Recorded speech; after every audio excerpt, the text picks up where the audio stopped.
and he with the pump fake and one dribble inside to the long two, and he makes it. That's been his game his whole career. But look at him smiling. We go, my bad.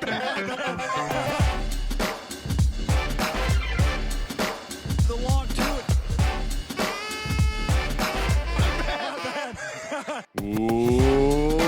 Welcome everyone to I completely forgot what podcast I was recording. We're going to start again. It doesn't matter. No, keep this. Keep this. It's a long two, everybody, because it's been a long week. I hope everybody's warm.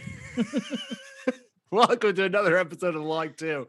Oh, man. I am Pete Rogers. He is Natty Wallach. And we are a Carmelo Stanthony podcast that occasionally talk fantasy basketball. Natty, how you doing? I'm okay, dude. Like, it is ditto. Very, very ditto. Yeah. Super same. And it's kind of cool, actually, because I think tonight Melo's starting. So, yeah, let's get these long two vibes that we really haven't had in quite a while. You know who I feel like we need to start welcoming into the long two club pretty reliably? Who's that? It's my boy, Jaylen Brown. Because Sure. Jaylen Brown's like right at the free throw line jumper is automatic.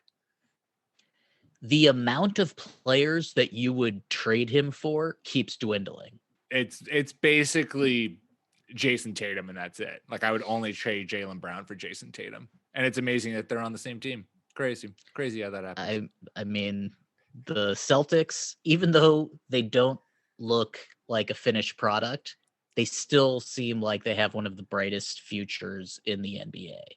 Yeah. And that finished product is going to be saucy when it happens. All right, let's talk basketball. Let's start, as we always do, with our biggest takeaways from the week, where we share one thing we loved and hated. Natty, what did you love this week? I loved some minutes. Let's talk about minutes, Pete. We're talking about minutes. Because, we not used hours, to, right. Minutes. Not days. Talking about minutes. No, it's still the best press conference ever. Have you watched, we're going on a tangent. Have you watched Ted Lasso? No, I've heard it's good though. People keep telling me to watch it. Yes, I 10 out of 10 would recommend. It's like it's phenomenally done for a show based on an ad. And it's a very good feel good show. But there is a locker room speech in that show that is directly ripped from the famous Allen Iverson impeccably done. So anytime that's brought up, it makes me think of it. Anyways, you were talking about minutes. And I should just say that I have been watching Letterkenny slowly, and that is also a sports show and has really funny locker room speeches. So that's two good sports refs or recommendations right there. We are 10 minutes into the show and have avoided talking about basketball. I like it. So this pod used to harp on Mr. Tom Thibodeau and all of the minutes that he would give to his players and how it seemed like that was not great. So my love is two parts. The first one is not the Knicks. It's the other New York City team.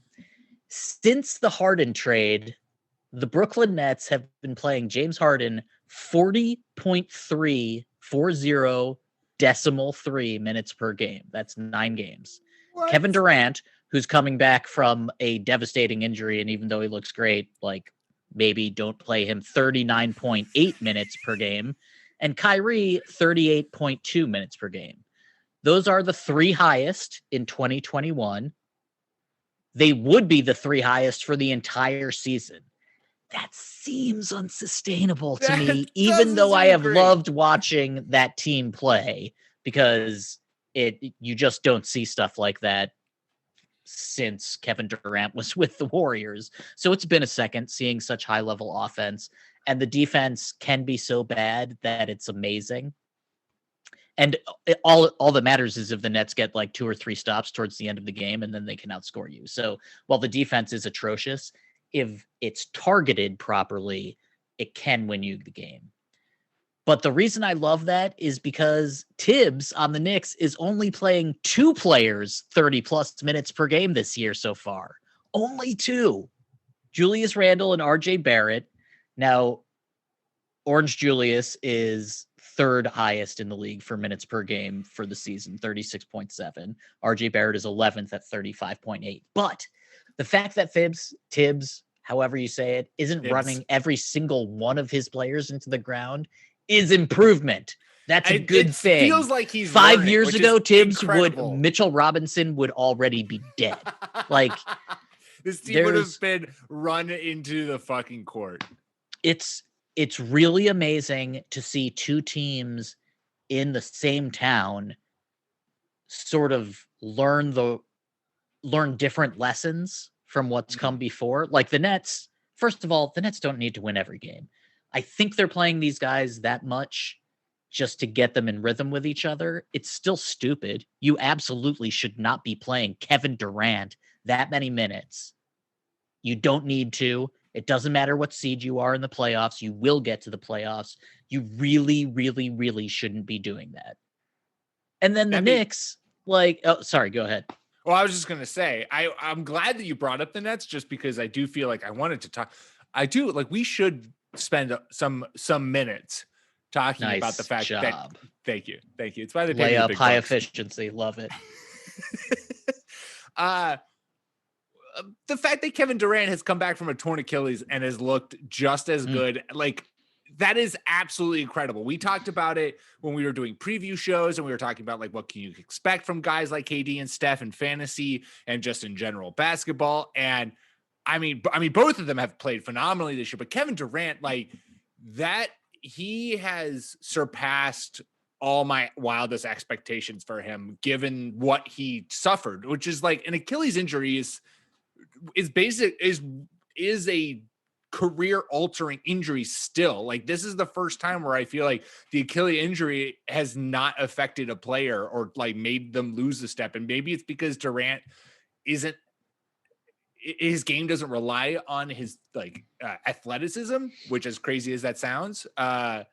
Whereas guys like Boogie, who tore his Achilles, Boogie, obviously his game, it relies more on being just like a crazy specimen of athletic profile. But Kevin Durant has just been absolutely phenomenal this year. And I want to give him credit for that because it's amazing what he's come back from.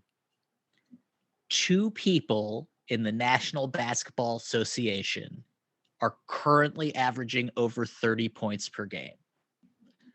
They're both in the East, by the way. Fuck you, West. Mr. Bradley, kind of a big deal, who kind of wants to stay on the Wizards. I don't like this Bradley.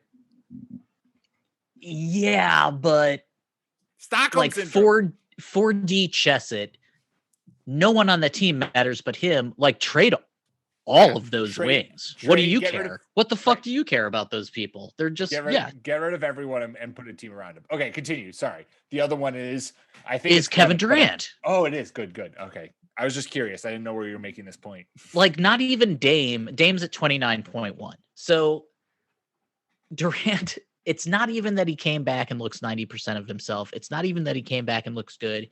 He came back and looks like he's maybe the best player in the NBA. Some of that is because LeBron isn't scoring like he could. You know, like LeBron could be points leader every year if he wanted to. He's trying to be all around MVP, and he probably will.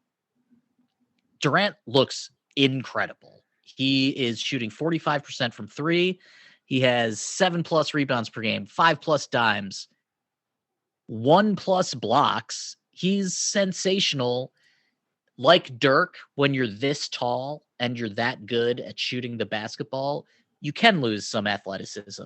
But honestly, he looks like he did a couple of years ago. So good. He's averaging the most points per game like since the 13-14 season. Like the only other season that he's averaged over 30 points per game is twice.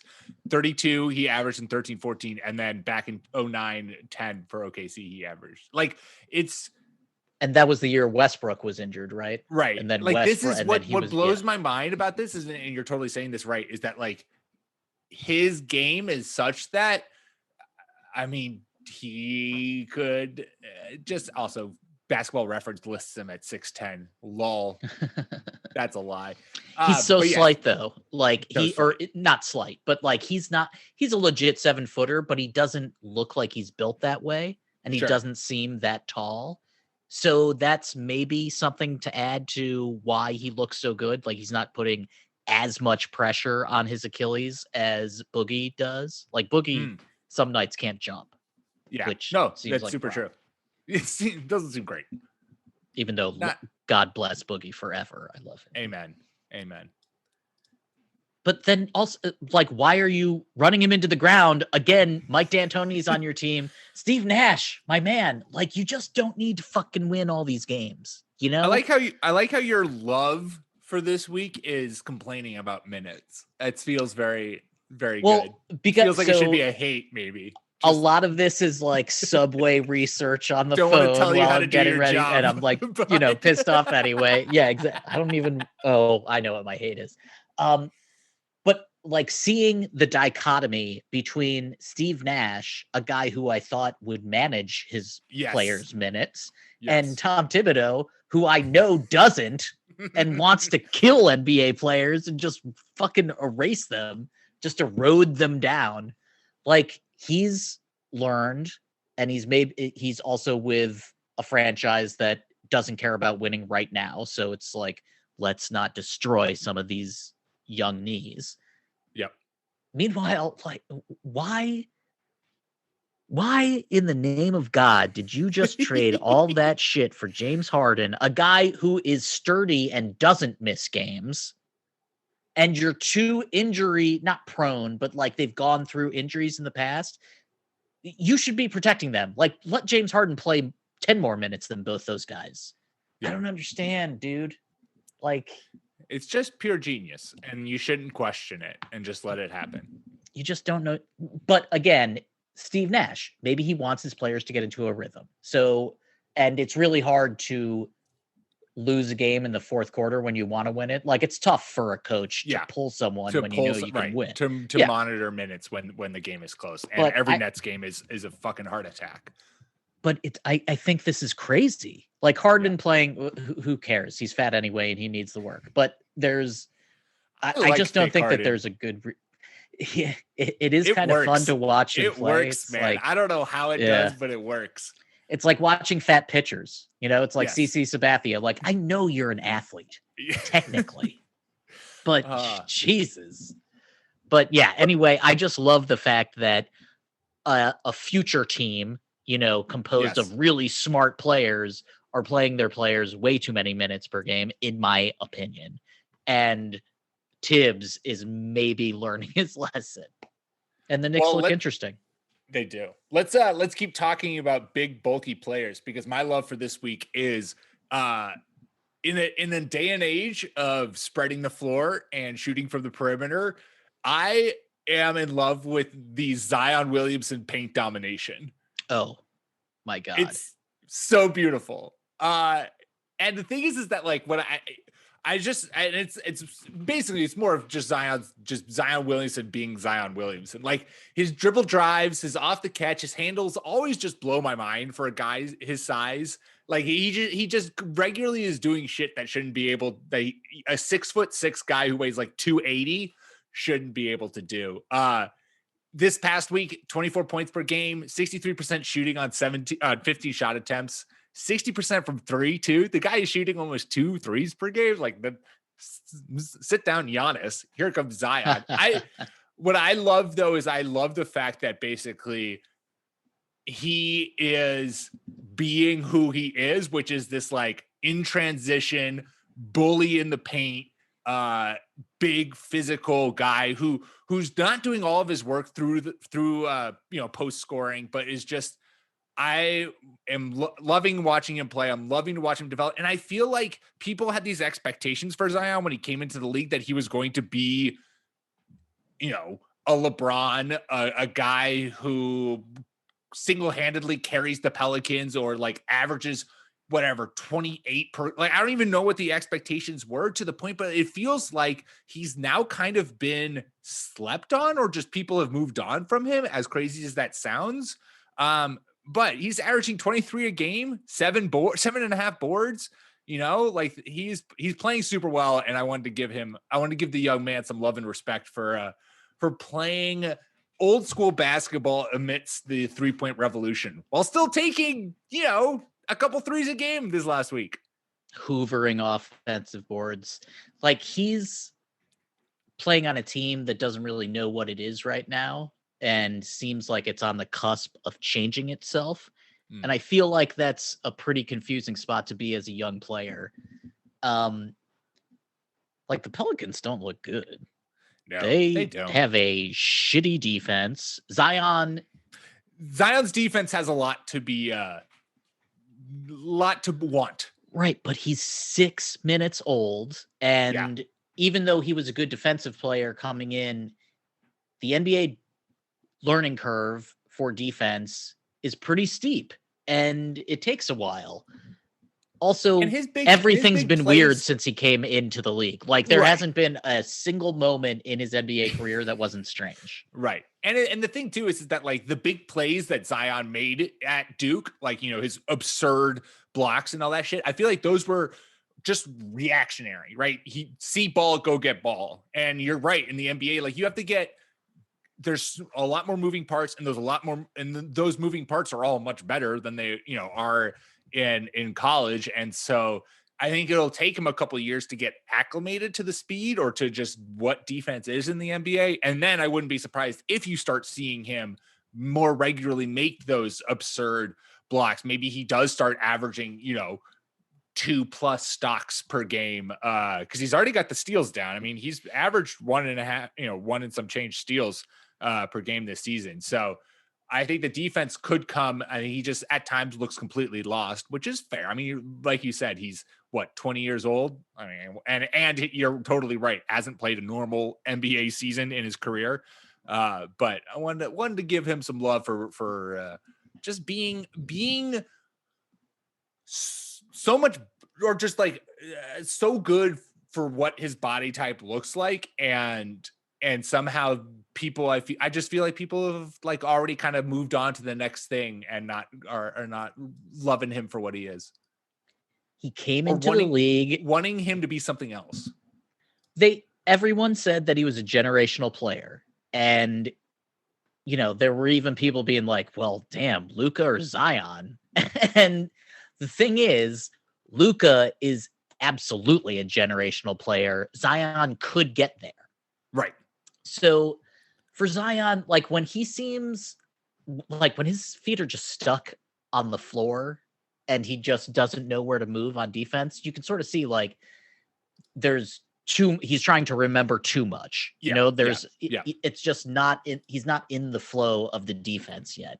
And, that's a Stan Van Gundy team to a certain extent. It's being young to a certain extent. There's also not a lot of guys that are like him in the NBA. So, like, matchups are a little bit weird.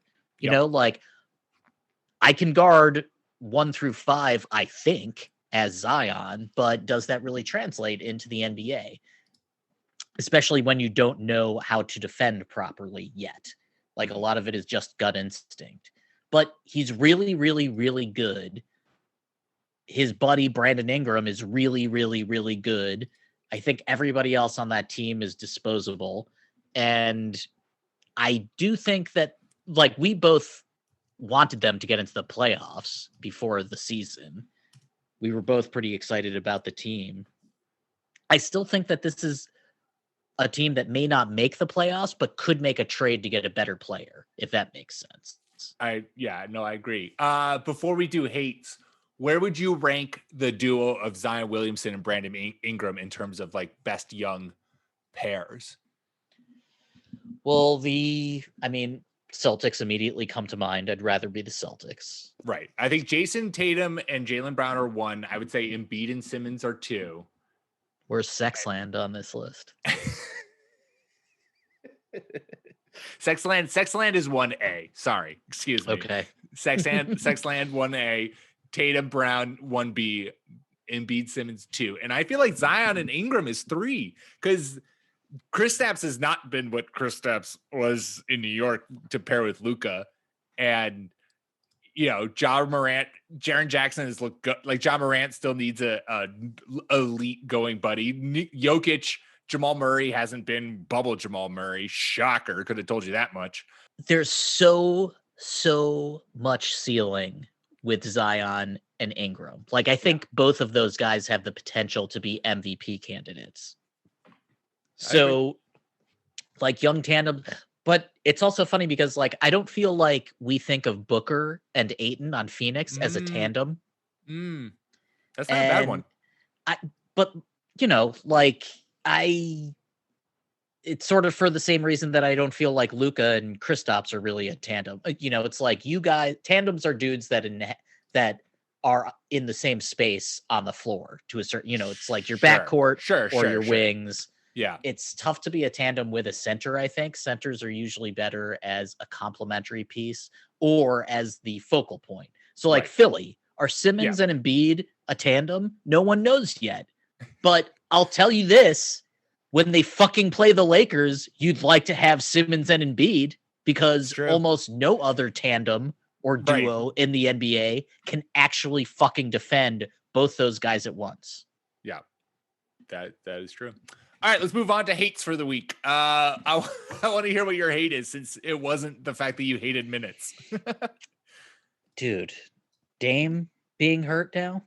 Oh, like, what is this? This just... fucking franchise is so fucking snake bit. Here's their starting 5 for tonight, by the way. Gary Trent Jr., Rodney Hood, Carmelo, Robert Bob Covington, and Enes Kanter.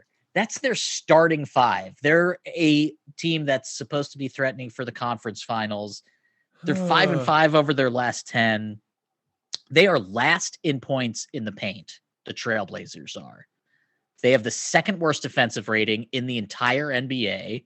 It's Wizards, Blazers, then the Kings. And the Kings have been playing better, but they still have no defense. But everyone's healthy. They can play their players. The Portland Trailblazers are bottom 10 in net rating. They have their 2021 draft pick top 14 protected. That was what they traded to Houston for Covington. Dame's only 30. CJ is 29. They're currently in the 7th seed, like trying as hard as they can. If CJ is out for a while, do you really want to ask Dame to fucking pull this team, this Gary Trent Jr., Rodney Hood, Melo, Rocco, and his Cantor team? Because Nurk is out. Like, everybody's fucking injured. Everyone's injured. Do you just start selling pieces? I think you do. Like, I don't expect Dame to be a guy who sits when he can play, but there's almost no fucking reason to push it this year, I think. Like, that's how good the Lakers look. That's how good some of the other teams could be with just one more trade. I think it's pretty tough for the Blazers to make a significant trade.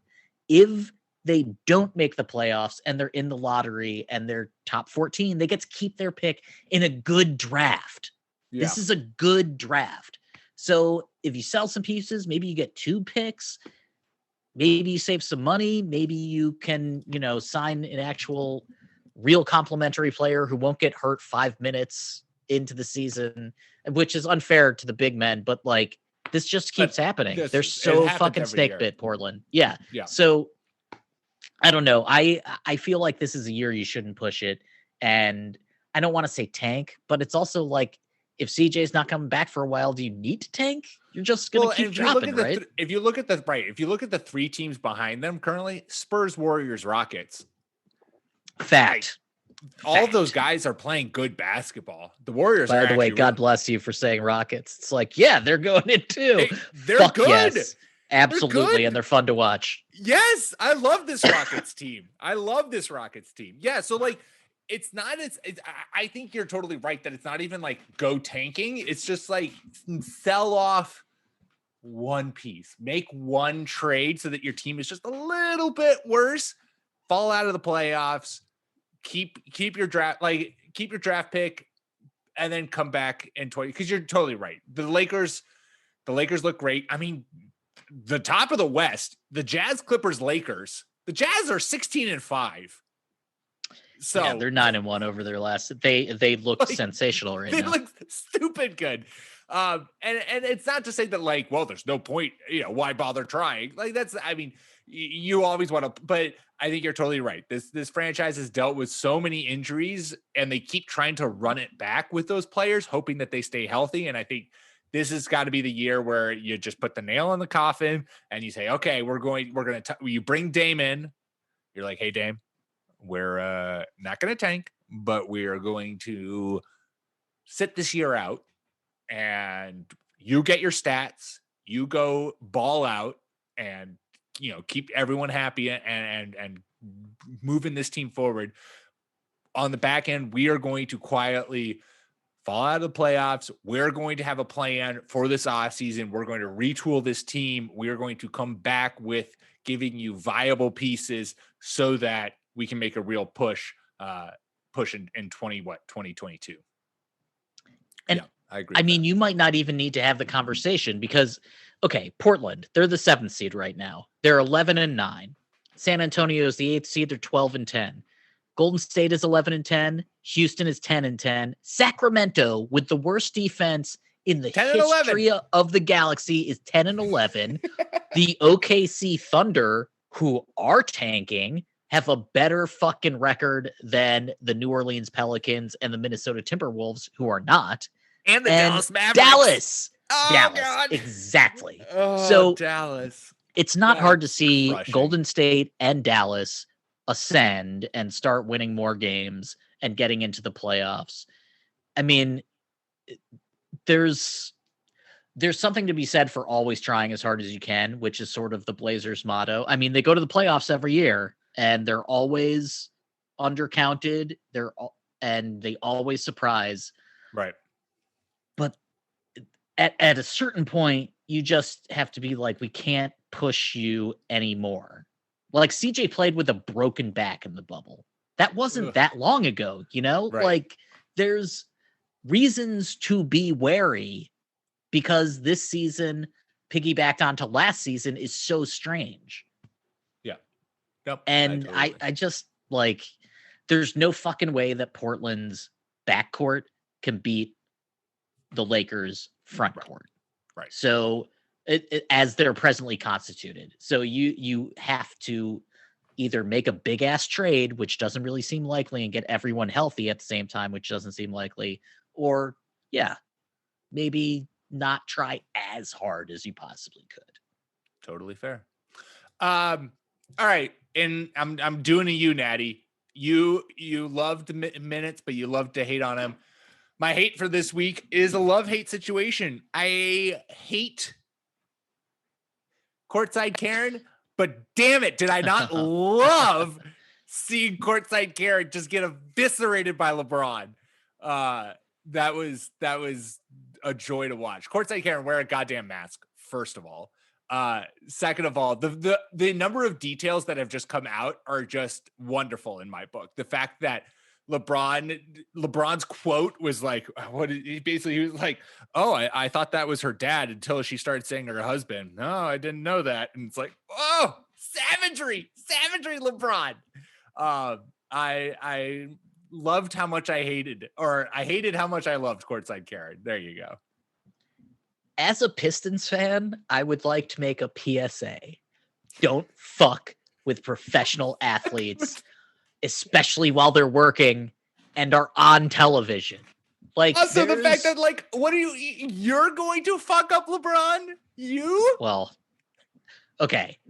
As a guy who's had a drink once or twice in his life, sometimes you make bad decisions when you've had a few, but fan interaction has been missing from basketball for a while. Yes. And the fact that this is like the first big story of fan interaction coming back is not great. Or it's also kind of great, but yes, it's not great. It's tabloid great though. You know, it's for the like massive, what am I trying to say? Just reality show drama that the NBA is. It's phenomenal. It's great content. It's also a pretty good reminder that you can be the best basketball player in the world, make all the money, just be bigger than life, and people will still talk shit to you, maybe be racist, and all of the shit that we were talking about and that the NBA was talking about and that people were marching for last summer is still around. And if you pay enough money, you can go talk shit to a guy that you have absolutely no reason to talk shit to. Like, there's I think the very idea that you would boo LeBron, like not. Oh my god! I think he just said. I think he said. What did he say? He said steroid fucker or something like that. LeBron's funny, by the way. I'm looking forward to Space Jam 2. He's funny. Oh my god, it's so true. And then and then people dug up. There's just old Instagrams of the guy. LeBron's been living rent free in this guy's head for a while now. There's like old pictures of him in the Cavs and this guy sitting courtside. It's just, you're totally right. You're totally right. Fan player interaction has been something that has been missing from this season, obviously due to COVID. And while a lot of the time during the action, when fans are in the NBA or in stadiums and can watch, like often the interactions you hear about aren't always the most positive, particularly if someone's playing in Salt Lake City. But this was just, I think that was what it was for me, is why it like resonated so much. Is it's just like, God, this is something that I totally missed and I didn't even know I needed it in my life. And then it happened. And I was like, okay, first of all, safety precautions, wear a goddamn mask. Second of all, this is absolutely glorious. And it's beautiful to me that this 100-pound woman is cussing out 270-pound LeBron James. Dude, because he called her 60-year-old husband jacked up on steroids. It's so weird. Like, boo from the cheap seats, like I do. Like where no one can hear you.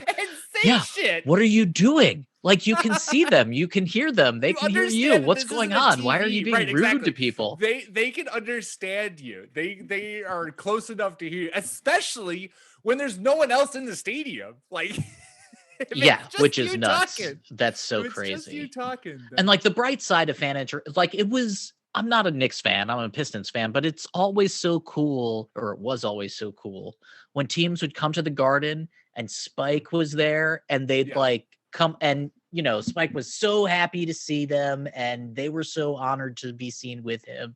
And there are favorites in every arena, athletes giving their jerseys to kids, all that cool stuff, in football too. And so, it sucks not being as close to the athletes as we used to be, especially because just being in an arena or at a stadium is just so exciting. But like, you can't, just as a front office, like you can't have like fan interaction being a negative, like right off the next time this happens, they should just be like, fuck these people. We're not having any fans within hailing distance of the players. And then just taking to Instagram to talk about how you got kicked out of the game because you said you'd fuck up LeBron. Dude, also, like LeBron, like every single person in the universe is on his side. Like he's at work. What's wrong with you? He's not a comedian, and it's an early season game. This isn't, like jockeying for playoff position in 3 months. There's no one who watched that and was like, man, I feel for that woman. And if you did, PSA, second PSA of the podcast, if you did watch that and you're like, man, I feel for Courtside Karen, take a long look in the mirror. Just don't spend a lot of money to go be a shithead to somebody else while they're working. Or at wiser, or just general. Yeah, just if I spent a lot of money on something, I would be like the most polite. Well, man, I'm just so happy to be here. Look at how much fucking money I spent to be here. I'm not going to be a shithead about it. I'm not at a hockey game 30 fucking thousand feet in the goddamn sky, yelling Sibs, like there's the closer you are, the more polite you should be, I think. 100%. Or if you're going to talk shit, don't be crazy about it. Or be creative. Be creative. Yeah. Like, have something witty or clever, say like, hey, LeBron, Michael Jordan's a better actor than you. There you go. Sure. Good. Or, good, be faux positive. I always like doing, right. Great game. Oh, good pass. LeBron, good shot Oh, there. man. Nice hairline. What a And lovely fucking demeanor.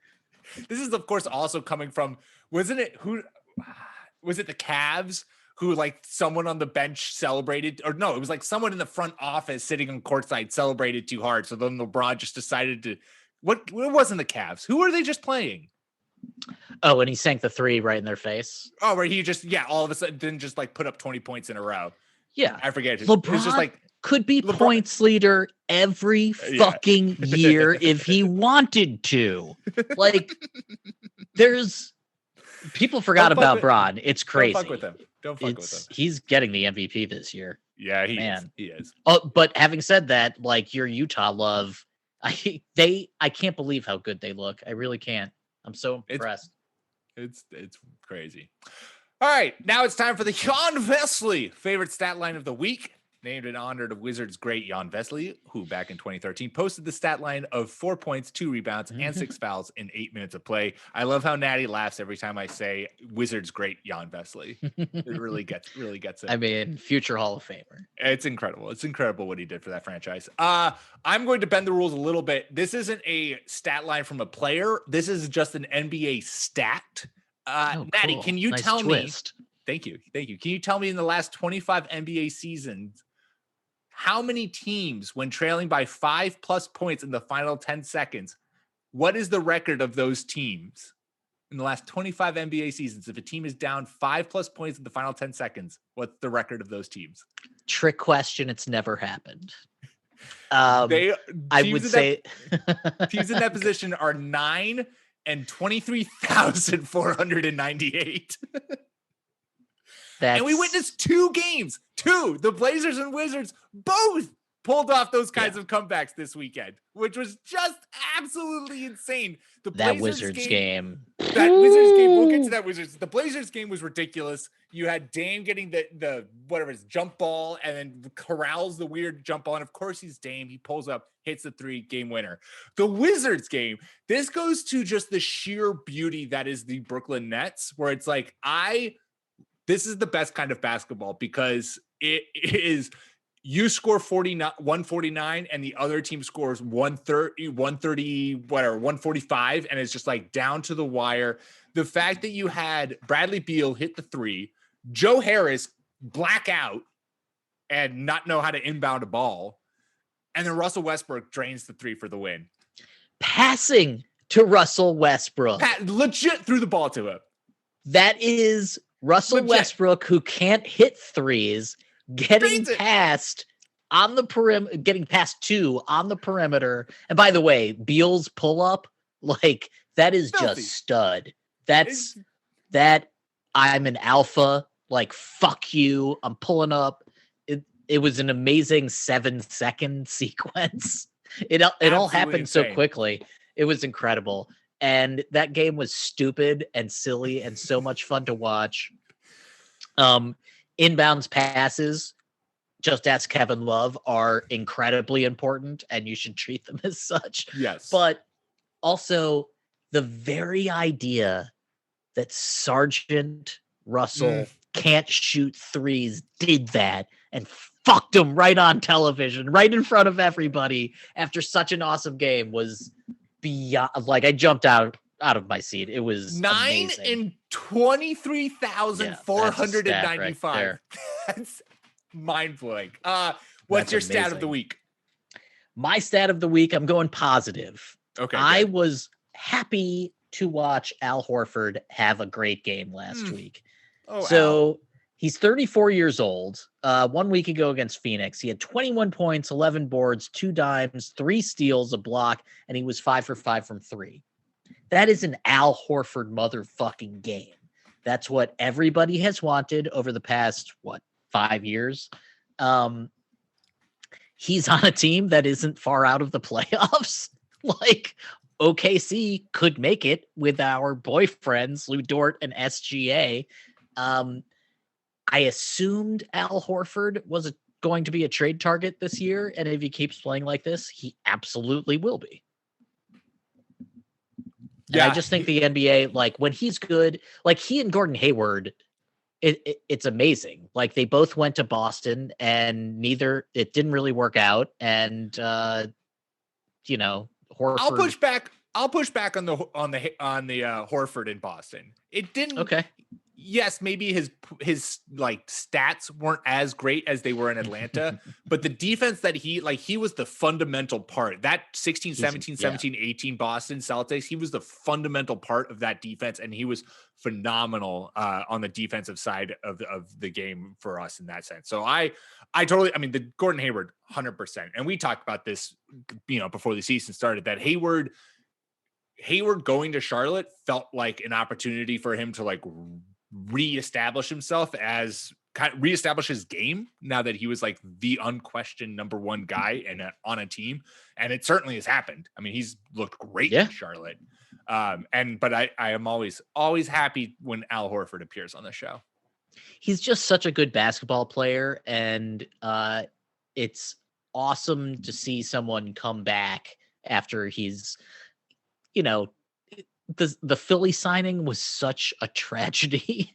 Just didn't make sense when it happened. And then people including myself, tried to put sunny disposition on it. And it was he lost that time in his NBA career. He really did. That turned out to be just an awful, awful, awful signing.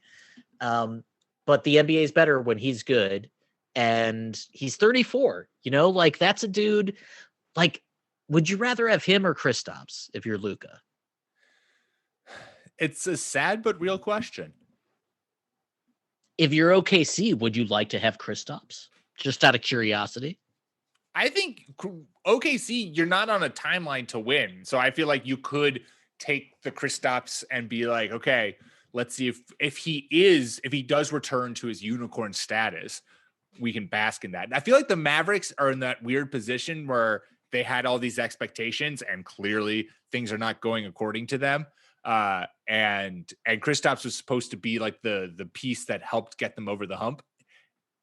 I'm surprised when you were talking about Tibbs and the Knicks won that trade. Can we say that? Well, okay, let's hold on here. Can we say they won that trade? The Porzingis trade, if the Mavs continue to be in the lower tier of the West by record, then the Knicks will end up having won that trade several years later. However, that does not fucking mean that they won that trade. They never should have made that trade. If they end up getting a good pick out of it, it is by sheer chance. None of the people that were there that made that trade are still there. They're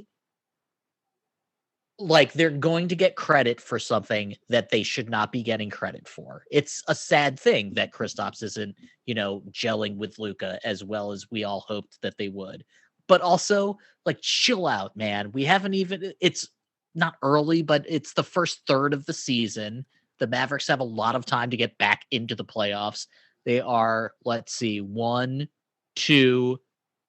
two games out of the playoffs. So chill out. I like the slow count. 1, 2. Just wanted to make sure, the Mavericks, it's tough for them to make any kind of trade unless they trade Kristaps, which totally could happen. But they're also they're definitely going to be a playoff team, whether it's in the 9 or the 10 spot. That doesn't matter. They can win a team against whatever of these other shitty teams are there. If Luka goes off in any one game, he can win that game. That is the power of Luka. That's why he's a generational talent. Zion hopefully gets there eventually, just to bring it all back. But well done. Thank you. No, actually, you're welcome. You're welcome, Pete. All right. Well, we've got lots more to talk about before we move on. Let's take a quick ad break.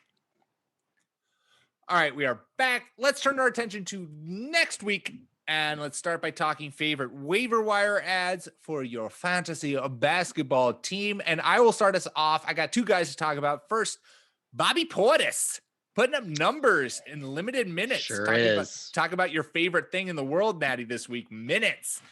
On the season, 11.5 points, 7.5 rebounds, 1.3 threes per game. Nice. 1.3 stocks in 21 minutes. And then this last week, he's been balling out, only still averaging 20 minutes, but 16.7 points, 7.7 boards, 2.7 threes, and 2.4 stocks. I have him in one of my leagues, and I have been very much enjoying this recent little surge that he has had. He looks good. He's been outplaying Brolo, your boy, this last week. So I think those minutes could increase. And even if those minutes don't increase, he's been super efficient with them. And that is great for your fantasy team. He has been valuable, which is really weird to me because when I think of Bobby Portis, I think of him getting into a fight and punching what's his face. I forget who he got into a fight with, but it's like one of those Bulls players that just sort of evaporated, disappeared. Yeah. But the Bucks need him. So he's not a player that you want to have to depend on too much, but he is a player that you can depend on just enough, if that makes sense. It's like, here's your role. Here's what you get to do with your minutes when these players are out on the floor. Do what you have to do what we know you can do. He's, a dude that you would definitely trade, but he's also been super useful. So this is a very nice season for him so far. It's been nice to see. Yeah, it's been great. Who's a top waiver target for you this week?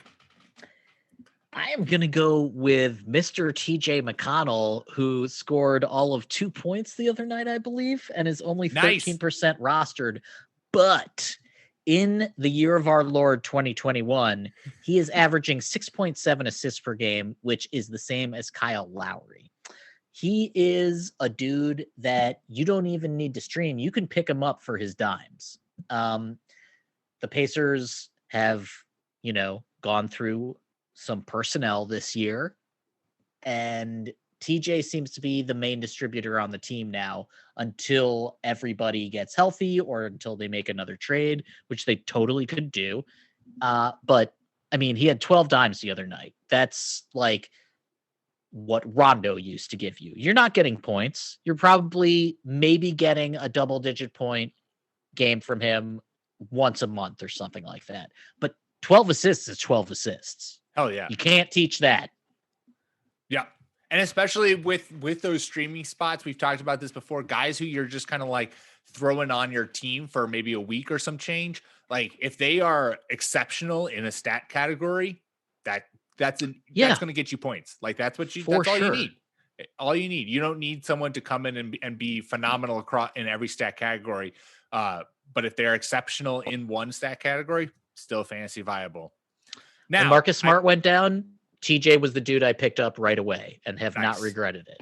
There you go. Now I say that you can't find guys great in all stat categories on the waiver wire, but then I just say that, Natty, so that I look like a true savior and a true man of the people when I say my second guy you should be adding off waivers, Thaddeus Young, low key. Last 4 games, 14 points, 8 rebounds, 7.5 assists, and 2.8 stocks. That is production in every major category for you. It is. The dimes. Love to see that.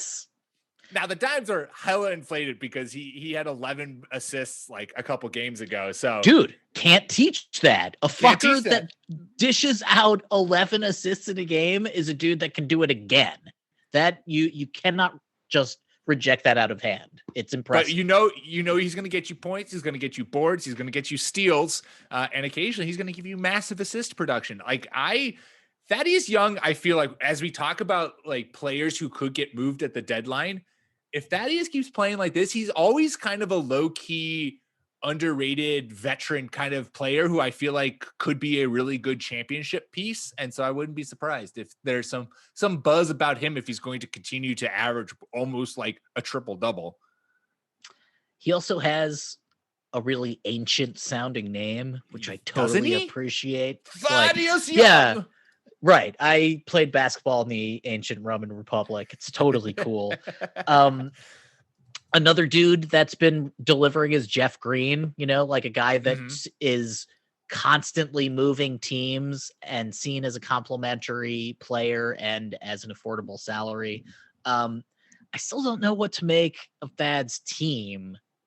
Like, I can't tell if he's making the most of his opportunities or if actually something has changed and he's really good with this personnel. I think that is maybe a question that the front office has to, like, maybe you want to keep him, actually, depending on what you would get back if it's less valuable. I just don't know what that team is. I don't really have.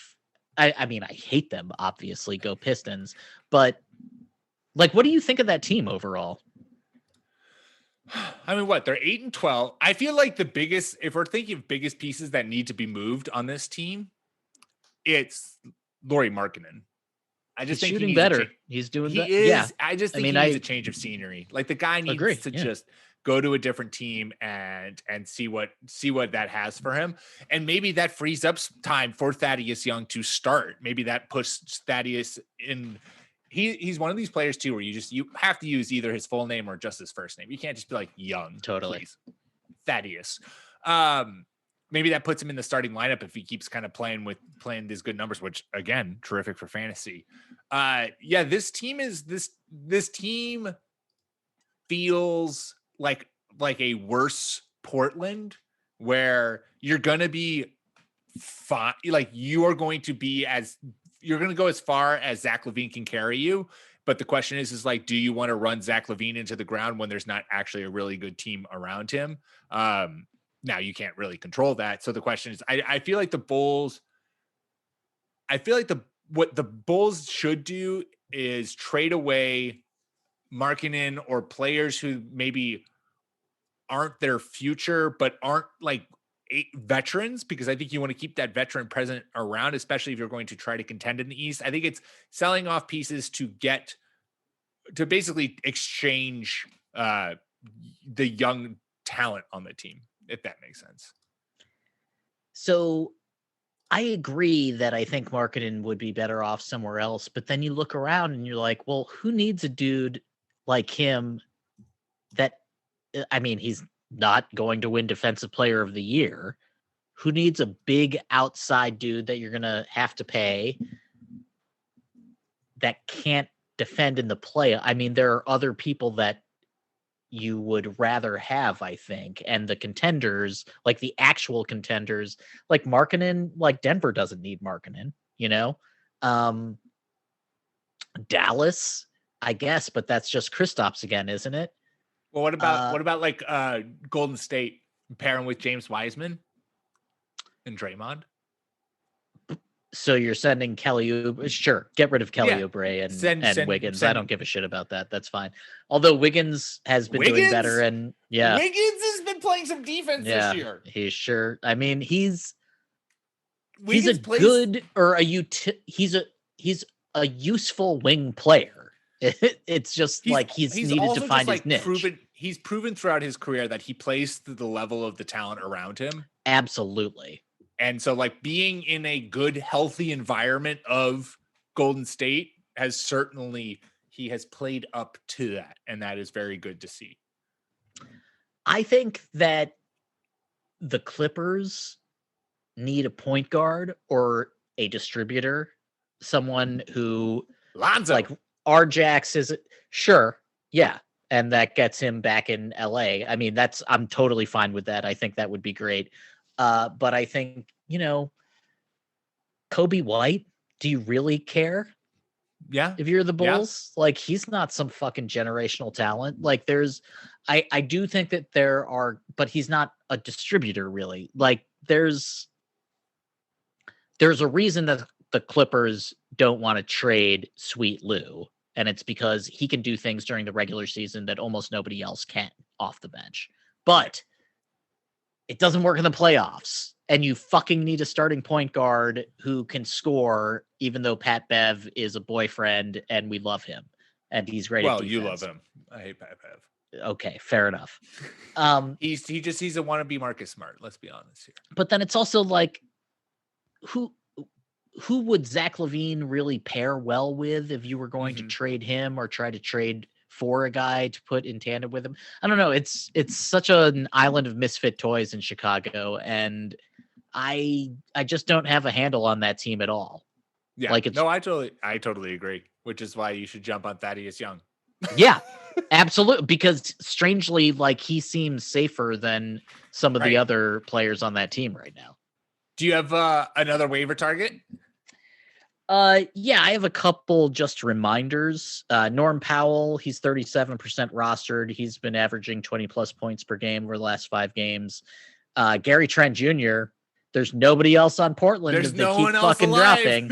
He's 35% owned. He's been shooting 42% from 3 in this year on 7+ 3-point attempts per game. Derek White is back for the Spurs. He's a rosterable player. He's only 24% owned right now. He'll be playing more and more minutes as he gets healthy. So those are just 3 guys you should keep your eye on. Derek White is a dude that should be rostered, probably. Yes. Derek White is a great call. Especially because am I thinking of him or DeJounte Murray? One of them gets you defense.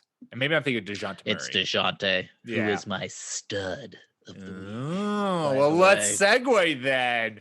It is time for Studs and Duds, which both Natty and I pick one player who we think will perform above average in fantasy this coming week and one who will underperform. All right, we finally have scores for the first time this season, only 5 weeks late. We are working on it. Everyone calm down. This is really from 2 weeks ago, but the records are still valid. Now, Natty is starting the year 1-1, thanks to Kristaps struggle bussing it up in Dallas. And yours truly is starting a perfect 2-0. Nice job. Thank you. Thank you. How's your fantasy team? The crowd goes wild. In our league, not great, which is fucking mind blowing because I have Jason still Tatum weird and Kevin Durant. It blows your my whole mind. Team's good. Your whole team is good. It blows my mind that this team is like 1-4 right now. Not your a kid fan. Tatum is like Don Mitch is on your team. Miles Turner is on your team. How am I 1-4? Yeah, I don't get it. I really Halliburton. This whole team, fucking Bam, incredible. Joe Harris. I mean, this is what happens when we're like on a dear listener. How many points did FEV give you the other day? He got me 100. He got me 100 plus points. That's amazing. Yeah, that's amazing. FEV. He should have been my love for the week. Given him lots of love. That no one's ever done that before. Who went undrafted? I think it's like it's so cool. Toronto. His story is amazing. He's so cool. I love that guy. Jesus. All right, give me your stud. So your stud for the week is DeJounte Murray. It is. And I'm doing that even though he strangely has a rough schedule upcoming, but I think he's going to outperform on the defensive stats. Nice. So the Spurs play Golden State twice, Atlanta, and Charlotte. Now, you might think, oh, that's a bunch of easy teams he can score on. He's averaging 14 points per game, 7 rebounds, 5 dishes, and a steal for the season. But Golden State, Atlanta, and Charlotte all have better defenses than you think. They're all in the top 15, I believe. DeJounte is long and just a terror on defense. And I think that that's going to play well against the backcourts of Golden State, Atlanta, and Charlotte. Atlanta, especially because they're a little bit undersized. Yep. Golden State, because they get to play them twice. So it won't be like a surprise when they play them the second time. LaMelo, if he's still starting for Charlotte when they play, that's going to be an interesting matchup to me. Like, I'm definitely going to watch that game because Lamb Ball versus DeJounte.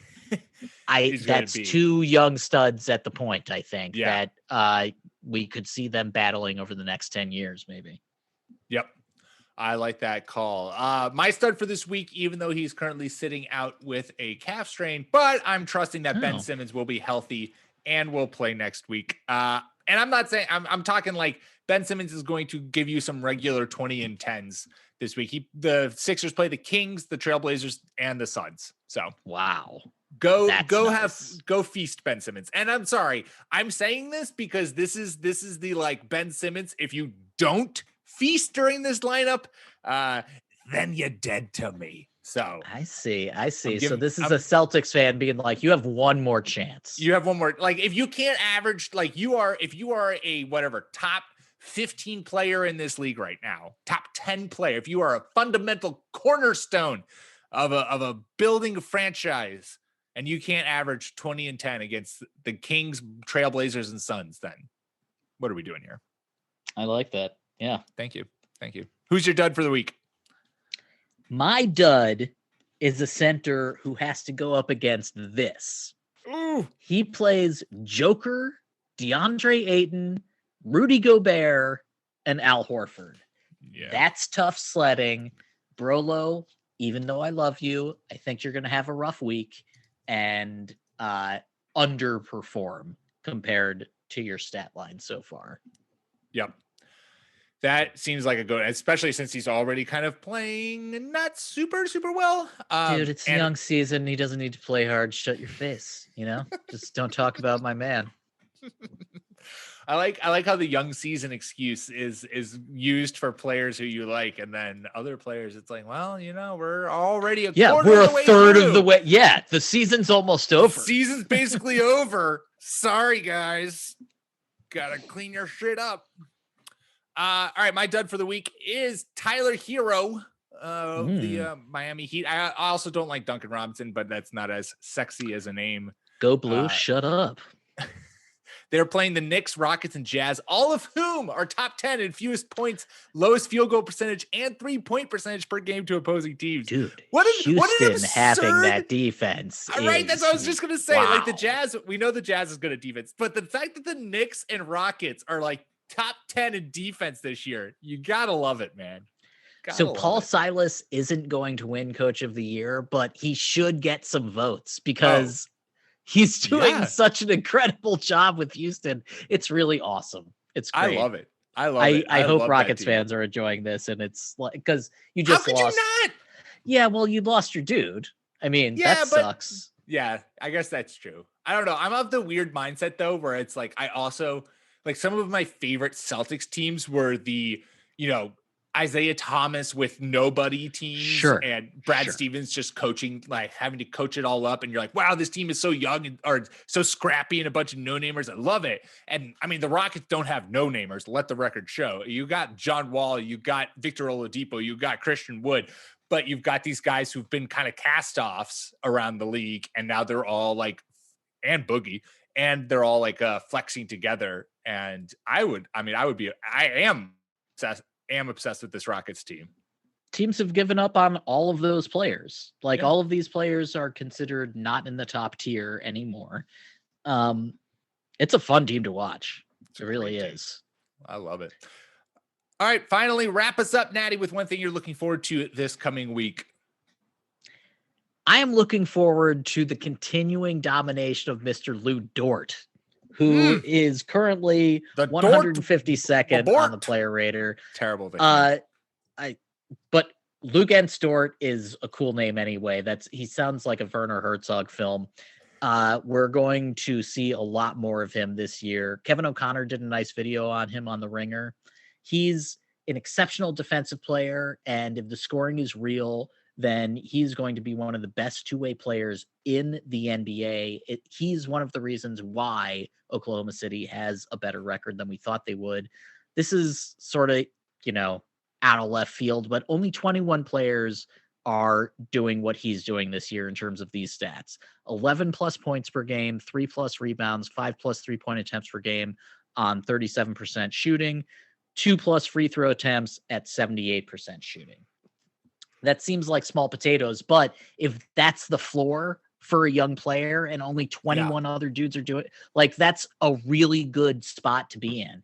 He's getting a lot of leash, obviously, because OKC doesn't care this year, but they're definitely better than several other teams that did care, that did want to make the playoffs, that do look like they're the worst teams in the league. I also have my eye on 4 teams coming up. Ooh. Minnesota and Orlando are both 2-8 in their last 10. Dallas and Miami are both 3-7. That's rough. Orlando and Minnesota, we both thought like we were skeptical of Orlando's fast start, and we didn't think that Minnesota's defense or configuration would actually do that well in the loaded West. But Dallas and Miami being this tough is a little bit surprising. So I am looking forward to both Miami and Dallas bouncing back and having good weeks. And I'm also looking forward to Minnesota and Orlando losing more games. Amen. Amen to that. I'm going to take this in a non-basketball direction, Natty. I am looking forward to episodes 5 and 6 of WandaVision because that show is legit. I am obsessed with it.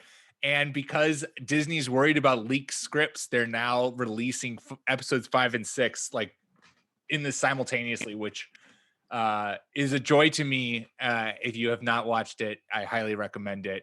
I have thoroughly enjoyed it as well. Both those actors are just awesome. Yes. And the Kat Dennings and the FBI agent whose name I forget. Like, I want a show of those two. Like the doctor and the agent, just send them everywhere. They're so funny together. That's a really good show. The Expanse ended their season this week, and that show was awesome as well. Yes. Agent Jimmy Woo is the character name. Jimmy Woo. Dude, the fact that he like practiced magic in between the Ant-Man film and this, like when he gives her, those little details are so nice. He's so funny. That guy's great. Randall Park. Give him some love. All right. Well, there you go. That's all we got for you this week. Make sure you subscribe to the Fake Teams podcast, wherever you get your podcasts, iTunes, Spotify, Stitcher. That's how you'll not only get us, but also our fantasy baseball and fantasy football podcasts. Make sure to follow us on Twitter at The Long 2 Podcast. We will be back at you next week. Until then, Natty, stay healthy, my friend. Pete, it's the third quarter, and the Blazers are up on Philly by 3 points without Dame or CJ. Have a great week. There's part of me that loves that. There's part of me that's like Trailblazers, except defeat. But after you stick it to the Sixers and destroy win this game. Absolutely. Win this Hopefully game Melo and then accept defeat. Yeah.